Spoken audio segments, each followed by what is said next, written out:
మీకు ఒక అద్భుతమైన విషయం చెప్పనా? మనుషులు పైరూపాన్ని చూస్తే దేవుడు హృదయాన్ని చూస్తాడు.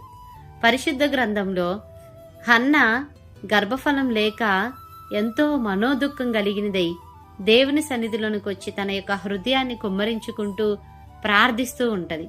ఆ సమయంలో యాజకుడైన ఏలి ఆమెతో, నువ్వెంతవరకు మత్తురాలవై ఉంటావు? ద్రాక్షరసు నీ యొద్ద నుండి తీసేయ్ అని చెప్పి ఆమెతోటి మాట్లాడతారు.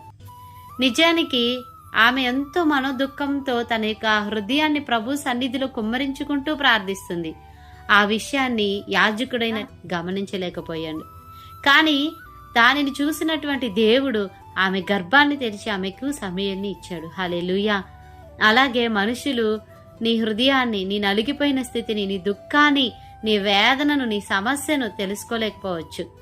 కానీ దేవుడు సమస్తాన్ని ఎరిగినటువంటి దేవుడు. నలిగిపోయిన నీ హృదయాన్ని చూస్తున్నాడు, విరిగిపోయినటువంటి నీ యొక్క జీవితాన్ని చూస్తున్నాడు. నీ యొక్క దుఃఖాన్ని నాట్యానికి మార్చడానికై నిన్ను లక్ష్య పెడుతున్నాడు.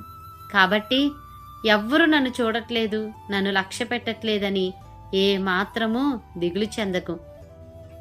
అందరూ నన్ను నిందిస్తున్నారు, నన్ను తప్పుగా అర్థం చేసుకుంటున్నారని చెప్పి ఇక నేనెందుకు బ్రతకాలి, నేను మరణిస్తే మేలు అని చెప్పి అనవసరమైనటువంటి తొందరపాటు నిర్ణయాలు తీసుకోకు.